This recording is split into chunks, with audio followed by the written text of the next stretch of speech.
안녕하세요. 아파트 회계는 현미쌤과 함께 드디어 유튜브를 개설했어요.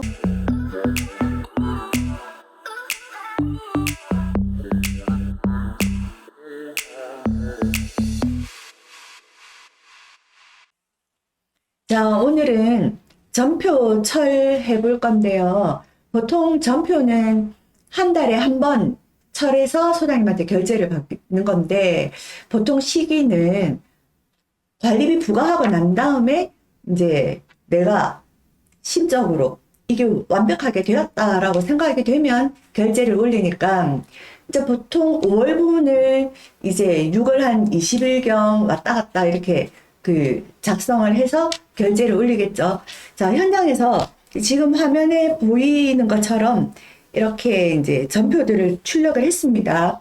자, 전표 출력할 때 경력자들은 잘 아시겠지만, 이제 처음 관리사무소에 입사하신 분들은 놓치는 게 하나 있어요. 전표만 출력을 하고 결제를 받는데, 일개표도 꼭 같이 출력을 해주시기 바랍니다. 그래서 이제 매일매일은 이렇게 일개표가 맨 위에 올라오고, 그 다음 순서로는 전표를 번호 순서대로 이렇게 매일매일 일일자가 맨 위에 올라오고 뒤로 갈수록 이제 월말이 가까워지겠죠. 그리고 이제 저는 지금 전표 보시는 것처럼 하단부는 지금 비어져 있어요. A4 용지 하나에 위에는 전표가 나오는 형태가 되고, 하단부는 이제 현장에서 이 거래를 증빙하는 영수증들을 붙여주면 되겠습니다. 자, 저는 오늘은 영수증 작업은 하지 않겠습니다.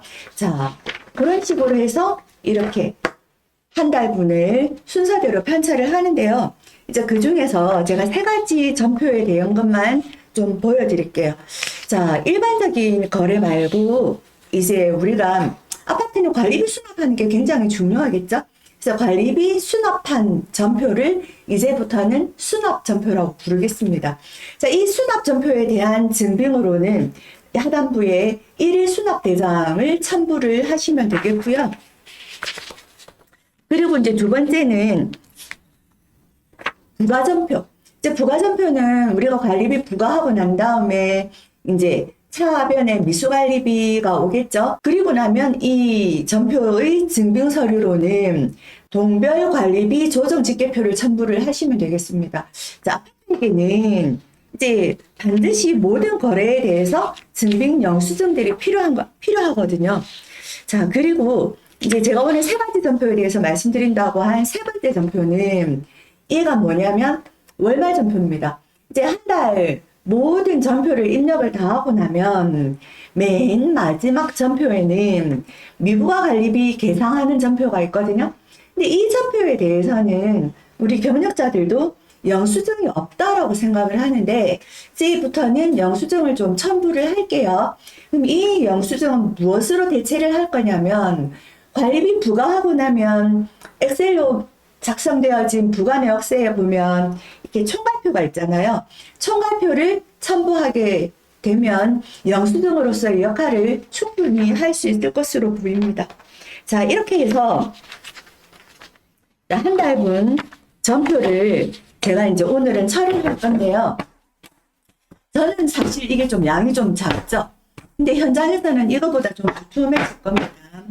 우리 잘 모르는 이제 신입들을 위해서 이 현장의 관리사무소에 놓아져 있는 펀칭기에다가 그냥 막 이렇게 펀치를 하게 되면 나중에 처리를 해보면 깔끔하지 못하고 이 종이가 좀 왔다 갔다 하는 걸 느낄 수 있을 거예요. 그래서 저는 이 처리를 할 때 A4 용지를 이렇게 절반으로 접어서 손으로 살짝 눌러주면 보이는 것처럼 이렇게 표시가 나죠.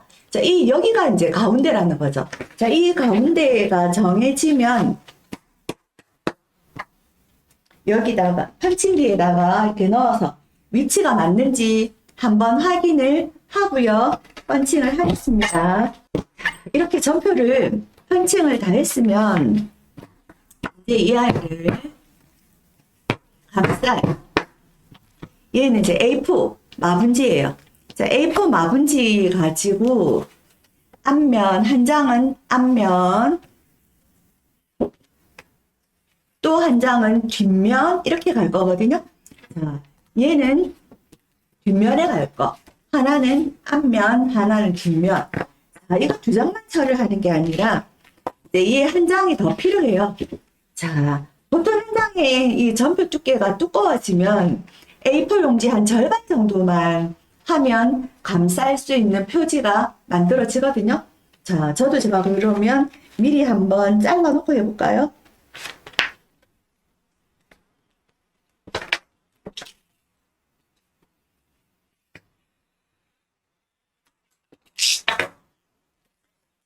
이제 얘가 감싸질 종이가 되는데, 이 감싸질 종이는, 자,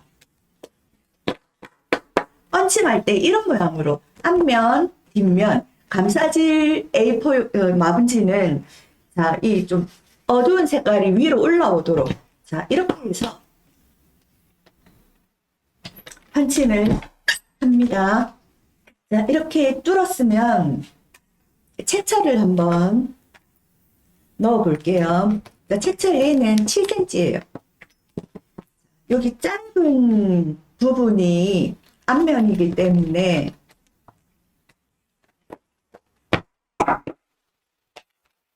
채철은 뒤에서 앞으로 넣겠습니다. 자, 이렇게 넣어서 이제 얘를 덮을 건데요. 이렇게 덮어놓고 실제 현장에서 채철을 이렇게 안으로 넣어서 이렇게 마무리 하시는 분도 많이 있고요. 저 같은 경우는 이렇게 해보니까 좀 나중에 이렇게 좀 뭔가 이 안에 요 고리가 왔다 갔다 하는 현상이 생겨서 저는 이렇게 바깥으로 채철을 밖으로 이렇게 하는 편이에요. 자, 어떤 거든 본인이 편하신 대로 하시면 되겠습니다. 이제 얘를 표지를 이제 감쌀 건데요.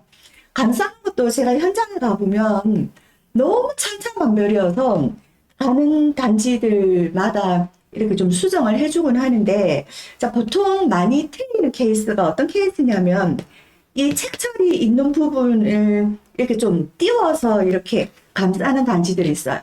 자, 그렇게 하지 말고 책철이 있는 데까지 바싹 이렇게 당겨서 하시면 됩니다. 자, 당겨서 하실 때 그냥 이렇게 당기면 얘가 나중에 좀 모양이 이쁘질 않아요. 그래서 저 같은 경우는 이렇게 자를 이렇게 대가지고 이렇게 좀 밀어서 한 달에 한 번 하는 것 같은데 좀 귀찮더라도 좀 예쁘게 만들어요. 자, 이렇게 해놓고, 자, 저는 칼 살 때도 이쁘지는 않지만 항상 뒤에 이런 면에 칼을 삽니다. 이게 이제 활용도가 굉장히 좋거든요.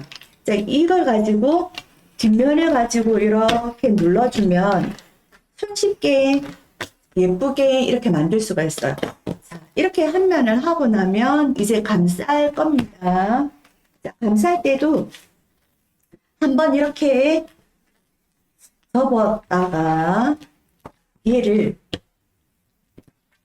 좀 전에 했던 것처럼 자를 이용을 해서 한 번 더 칼집 이렇게 힘을 주면 좀 각이 나오죠. 그래서 마치 우리가 이렇게 다림질 하듯이 이것으로 칼을 활용을 해서 이렇게 한번 다려주고요. 그럼 또 이렇게 한번 넘어가죠.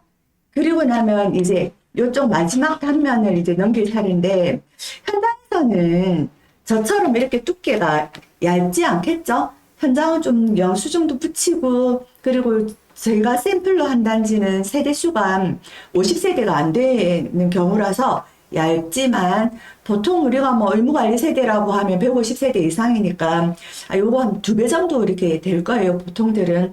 그러면 좀 얘가 좀 보기가 좋게 넘어가는데, 저는 양이 얼마 없어서 굉장히 좁게 한번 넘겨보겠습니다.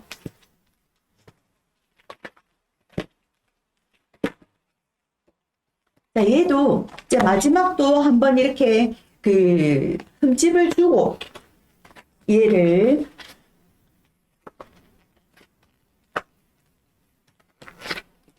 각을 맞춰서 칼을 활용을 해서 요렇게 한번 다려주면 똑같이 7cm 점표를 만들더라도 얘가 아직 마무리도 안 했는데 이렇게 각이 딱 잡히죠. 자, 이렇게 넘겨놓고 나면 이제 제가 아까 절반을 잘랐기 때문에 선생님들이 보실 때는 저 정도에서 뭐 풀로 붙이면 되겠다 싶은데 이 면이 너무 길면 나중에 얘가 막 이렇게 막 가운데가 이렇게 붕 뜨고 이렇게 해요. 그래서 얘는 저는 너무 길지 않게 마감선을 5cm에서 7cm 선 잡아서 그냥 저는 잘라냅니다. 그래서 오늘은 제가 그냥 5cm로 한번 해볼게요. 5cm 정도로 해서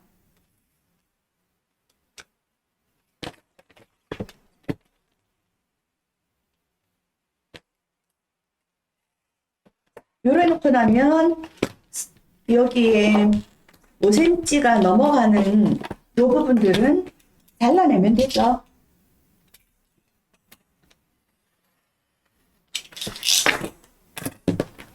자, 그러면 이제 요걸 가지고 풀칠을 할 거예요. 요걸 풀칠을 할 때도 가급적이면 요 좀 넓은 면을 좀 풀칠을 좀 부탁을 드릴게요.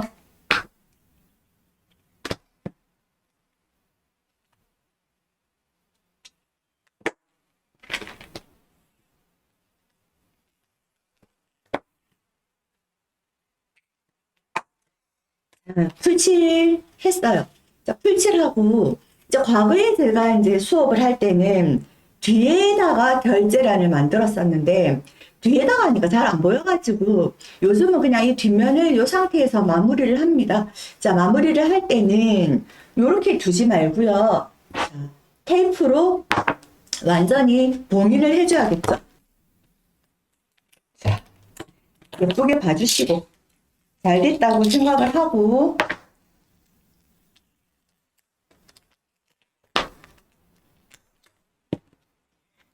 얘는 마감면은 요렇게 뒤로 이렇게 말아서 넣어주세요. 자, 여기도 자, 마감면은 안으로 이렇게 말아서 완전히 넣어주시면 됩니다. 이러면 이제 뒷면은 테이프로 이렇게 마무리가 끝났고요. 이제 앞에 면은 이제 얘가 점표라는 이제 그걸 누가 보더라도 알 수 있어야겠죠? 그래서 제가 미리 A4 라벨지에다가 이렇게 만들어 왔어요. 만들어 온 걸 제가 잘라서 같이 한번 붙여 보도록 할게요. 자, 이렇게 라벨지 뜯어서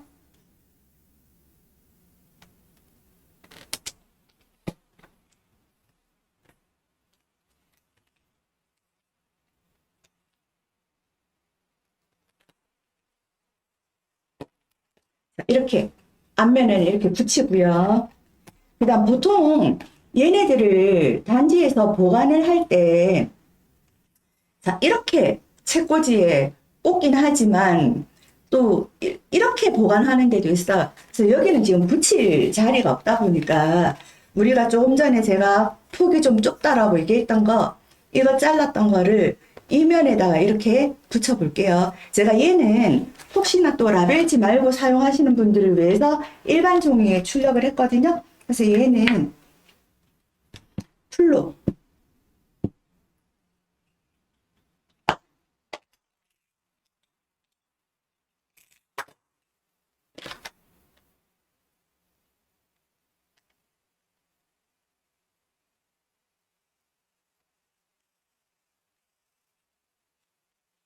이렇게 붙여봤어요.